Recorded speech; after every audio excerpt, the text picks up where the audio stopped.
Welcome back to Sports Talk with McKinney. We're getting ready to talk a little bit of a little NFL football. I'll tell you what, it's been a very surprising season so far for a couple teams in the National Football League. Also been a lot of disappointment here early in about 12 weeks into the season, Mike. And we're going to do it a little different this week. We're going to talk our biggest surprise in the National Football League and our biggest disappointment. And if we're going to start with surprise first, to me, it's between two teams. I would have to say the Carolina Panthers. You know, who would have thought they would come in and be undefeated still? And, you know, it's basically a tie between me. Also, the New England Patriots, with all the off-season issues that they had, still, you know, Deflategate was still basically going on right before the start of the season. And it seems like they're playing with a chip on their shoulder, and they're also undefeated. And I think that's the story of the National Football League so far this season to me, Mike, is the Carolina Panthers and the New England Patriots both being undefeated.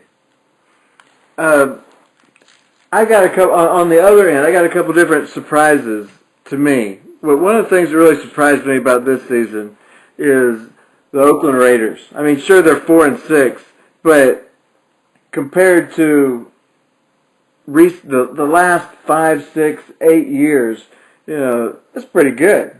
I would say other than that, yes. You know, I'd have to agree that Carolina, you know, surprising team. But also, and I want to give a shout out to Jay Lid, one of my students in AP Government, Minnesota Vikings. I think have been a nice surprise. I think a lot of people probably didn't expect them with a young quarterback, you know, Adrian Peterson coming off of his suspension, you know, to be in first place at this point in the season, but yet they are. I think Minnesota Viking fans, you know, as the Vikings are standing at 7-3, I think a lot of Minnesota Viking fans just would be happy if they were 6-5, 5-6, had a shot at the playoffs. But no, they're in first place, and so. But I got to go with you with the Panthers. I mean, they're blowing people away. They're winning the close games. They're winning. They're kind of like Iowa, like what I was talking about Iowa. They have no real chink in their armor that they've shown thus far.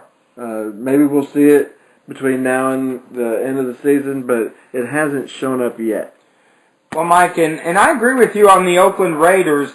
You know, we're talking about a team that just has not been competitive for, I mean, probably 20 years. I mean, of course, they made it, you know, to the Super Bowl in the early 2000s, but if you take away that 2-3 year period where they were playing really well when John Gruden was their coach, they've really been inept for about a 20-year period. And yeah, they're 4-6, but they're only being outscored, you know, 2 points a game this year. Derek Carr seems to really be maturing into a quarterback, and it seems like the NFC or the AFC West is really starting to weaken. Denver has really, to me, been a disappointment. Kansas City at 5-5. Oakland still has an outside shot at the playoffs that they can get a little bit of a win streak. But, you know, we talked a little bit about surprises, but what about some of the disappointments? And when I talk about disappointments, Mike, to me it all starts with the Dallas Cowboys. To me, they are the number one disappointment in the National Football League. Jerry Jones and Tony Romo and Des Bryant, a team that was one catch away from, you know, possibly, you know, going further in the playoffs into a Super Bowl, has just seemed to go the complete opposite direction due to injuries and the Greg Hardy fiasco. And the Dallas Cowboys are just a mess right now. And at 3-8, it's just, you know, what was a Super Bowl favorite for many people have just turned into an utter disaster down in Dallas. Yeah, last week we talked about, you know, how they still had a shot. And if they win yesterday, you know, they still do have a shot at going to the playoffs. But yeah, you know, a Romo-less Cowboys team for much of the season. I mean, they're done. I'm sure it's disappointing for, you know, all the Cowboy fans out there like Aiden Chessman, one of my former students, loves Romo, loves the Cowboys. I know he's bumming. But the thing to me that when I look at football, the National Football League, and disappointments, I just have to look at the AFC South.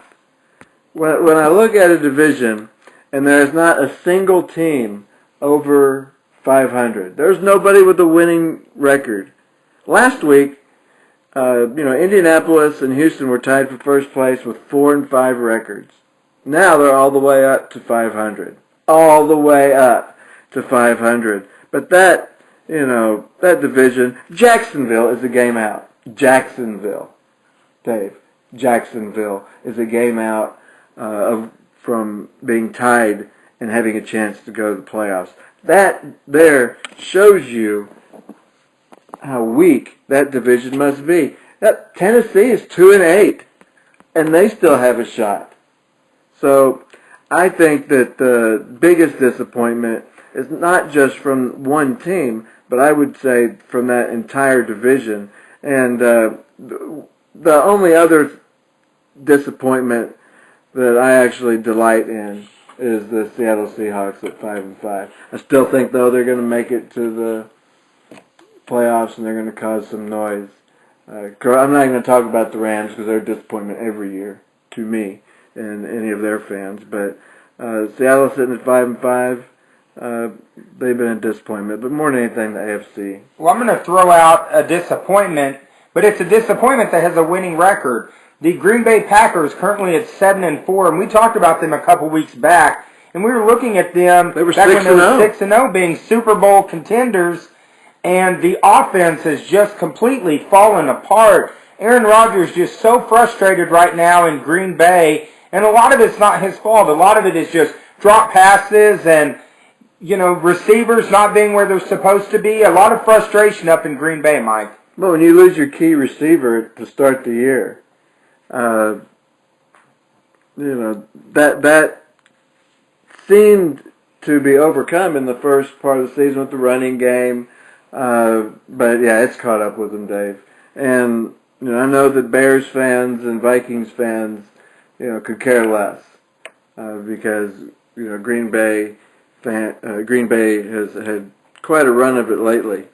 But yeah, I would say definitely we were looking at, of course, in our rankings, like who do we expect to go to the Super Bowl? We've said New England all year long, consistently. Of course, I said something about Cincinnati, being undefeated and how they were going to for sure lose to Houston Monday night, and of course Houston won, which shows you how much I really know about football. But when you look at the AFC, we've consistently said that New England is the team to beat. But yeah, just a few weeks ago, Green Bay was the team to beat. 4 losses later, it's not even arguable. It has to be Carolina.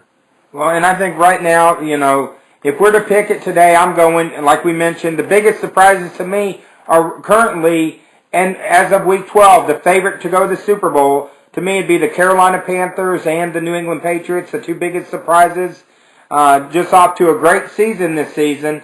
And when we're going to come back, that's our segment about the NFL, but when we come back, we're going to talk a little basketball, and then we got a very surprise conversation that we're going to have a little bit later.